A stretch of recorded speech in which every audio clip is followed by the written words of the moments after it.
এবং তার পাশাপাশি আমি উদাহরণ দিয়েছিলাম 1971 সালে যে স্বাধীনতা যুদ্ধ হয়েছিল, মহান স্বাধীনতা, সেই স্বাধীনতা আন্দোলনের সূচনাকারী ছিল ছাত্র সমাজ।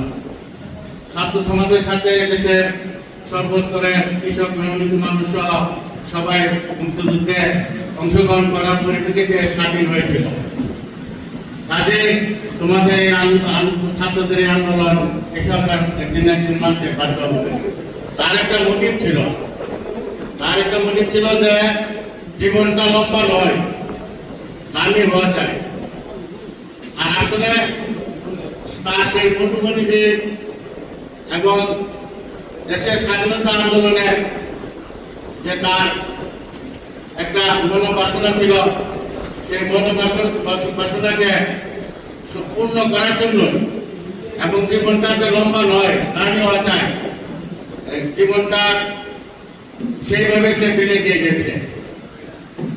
আপনারা জানেন সে এটা ভাইরাল হয়েছে যে পানি লাগবে পানি। আসলে সে ছোটবেলা থেকে মানুষের জন্য, সে মানুষের পাশে সুখে দুঃখে পাশে গিয়ে তার রেখেছিল স্বভাব। আর সেই কারণে সেদিন 18 জুলাই তার বন্ধু বান্ধবকে নিয়ে সে প্রথমে কিন্তু পানি দেয়, সে প্রথমে চিকিৎসা সেবা দিচ্ছে। তারা আহত হয়েছিল, তাদেরকে হাসপাতালে নিয়ে চিকিৎসা দিচ্ছে। আর যারা শহীদ হয়েছে, পুলিশ যখন শহীদদেরকে গুম করার জন্য বা পুলিশের নিয়ন্ত্রণে নেওয়ার জন্য এগিয়ে যাচ্ছিল, তখন সে তার বন্ধু বান্ধব নিয়ে সেই শহীদদেরকে পুলিশের হাত থেকে রক্ষা করেছিল, গুমের হাত থেকে রক্ষা করেছিল।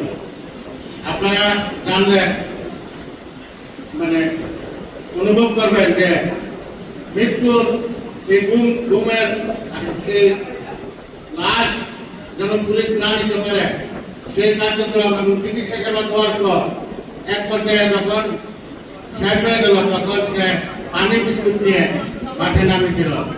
কারণ সে ব্রিজ ঠিক করতো, মাসে কমপক্ষে 1 থেকে 1.5 লাখ 2 লাখ টাকা পর্যন্ত মাসে সে ইনকাম করেছে লেখাপড়ার পাশাপাশি। বসুন্ধরা টিস্যু অশুদ্ধতার বিরুদ্ধে এক বিন্দুও ছাড় নয়। তার যে আন্দোলনে গিয়েছিল, শেষ পর্যায়ে যখন একটা লাশ করলো, পানি বিস্কুট বিতরণ করার পর, তখন সেই লাশটাকে উদ্ধার করার জন্য, পুলিশ যেন নিতে না পারে, সেই লাশটাকে উদ্ধার করার জন্য সে আগে যায়, পুলিশও আগে যায়। শেষ পর্যন্ত পুলিশ আর নিতে পারে না।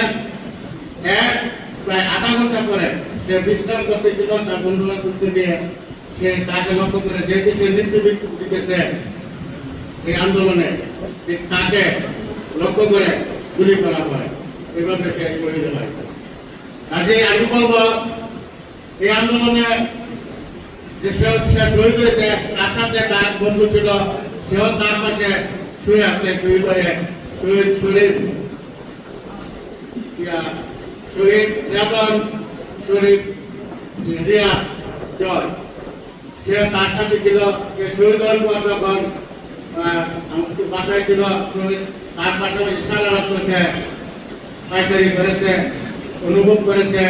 পরের দিন শুক্রবার জুম্মার নামাজের পরে জানাজা দেওয়া হয়েছে, তাকে জানাজা দিয়ে সে জানাজা দিয়ে আবার আন্দোলনের মাঠে সে চলে যায়।